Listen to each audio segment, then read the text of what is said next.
jirtu kabajamtootaa fi jaalatamtoota shukkaaree orootuu jirtu baga jiraattee isiniin jedha. Warroonni yuutuubii kiyya haaraa taatan yuutuubii kiyya sabiskiraabii laayikii naaf gochuudhaan maatii naaf ta'an isiniin jedha. Warroonni maatii kiyya taatan immoo weelkaam baga nagaan dhuftaniin isiniin jedha.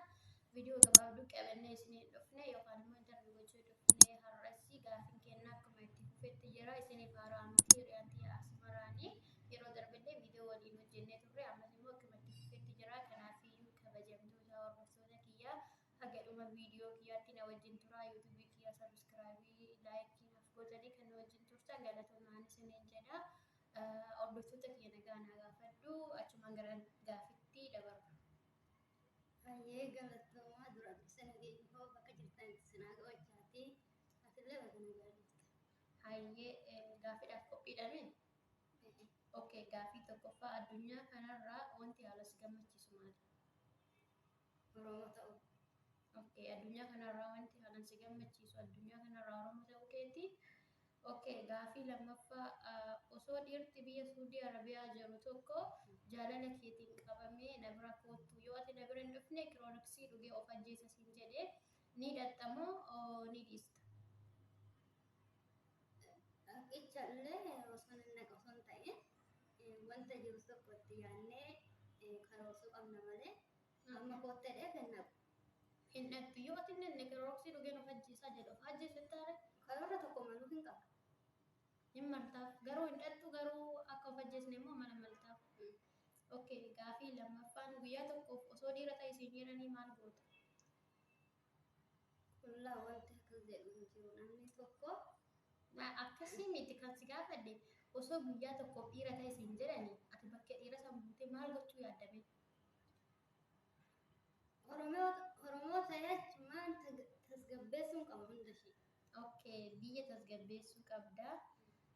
Biyya kee keessatti rakkattee jiraachuu sii wayya immoo biyya ormaa keessatti gammaddee jiraachuu sii wayya? Biyya koo keessatti rakkattee jiraachuu na wayya. Okay, biyya kee keessatti rakkattee jiraachuu sii wayya. Gaafii shanaffaa osoo jaalalleen kee si dhiisee hiriyaa kee si cinaatti jaalatee maal goota? Yookaan hiriyaa keessaniinoo maal jetta? Jaalallee keessaniinoo maal jettaan? Hiriyaa keessanoo maal goota? Hiriyaa kee wanta tokkollee wanta hin godhu hin qabu. Jaalallee Jaalallee keessanii keessanii dhaamsa dhaamafi akkasumaan akkasiiti. Okay, Oromiyaa keessaa iddoo kam jiraachuu filatta?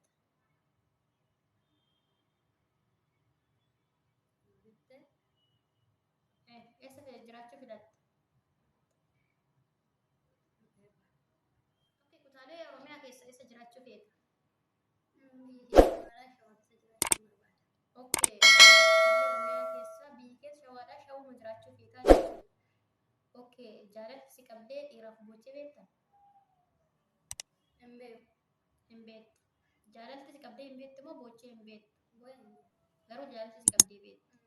Okay, osoo boru duuta siin jedhanii har'a maal goota? Dabarfaan duuta jedhanii wanti tokko wanti godhamu jiru. Maal gootee duufeeta? Dhaamsa Oromoodha dhaamee duuba barbaada. Okay, dhaamsa maal dhaamta? Dhaamsa akka itti jiraatan jechuudha. Okay, akka itti jiraatan dhaamtaa fi Oromoo ta'uu keetiif ni gaddita moo ni gammadda? Ni gammada. Oromoo ta'uu keetiif ni gammadda. Okay, gaafiin itti aanu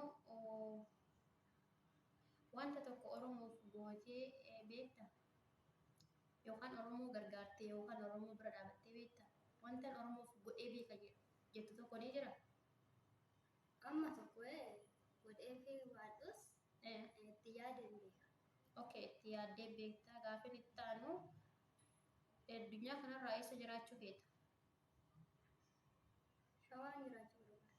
Shawaa jiraachuu barbaadda. Gaafiin itti aanu guyyaa tokkoof Oromoo irraa fagaadhuutii saba biraa ta'ee jiraadhu osoo si jedhanii saba kam ta'uuf filatta? Oromoo irraa fagaadhutee Oromoo ta'uu dhiistee saba biraa osoo ta'i siin jedhanii saba kam feetamee saba kam ta'uu feeta?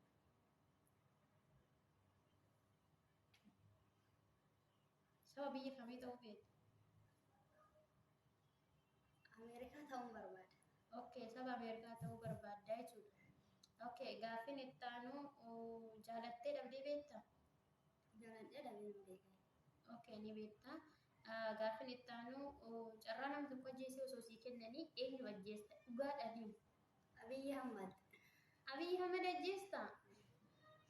Okay, gaafin itti aanu yuutubaroota Oromoo keessaa kan haalaan jaalattu eenyu? Hawwii Tafarii. Hawwii Tafaree. Okay. Dhiira borcii qabu moo dhiira malaaxaa qabu filatta? Osoo kana lamaan keessa dirqama tokko filadhu siin jedhanii. Malaaxaa. Kan malaaxaa qabu filadha. Okay, kan borcii qabu jaalattu jechuudha. Okay, qaama kee keessa eessa akkaan yookaan sirriitti jaalatta? Qaama koo keessaa Eh, ija. okay, qaama dhiira keessaa akkasitti tolu eessa? Natti tolu harka natti tolu. Okay, harka sitti tola? Okay, dhiira qaama guutuu hin qabne tokko osoo jaalalli kee irraa qabee dirqama itti heerumuu qabda siin jedhanii maal godhuu qabda? Dirqama illee itti heerumuu qabu. Bakka waa tokko illee yaaduu qabu.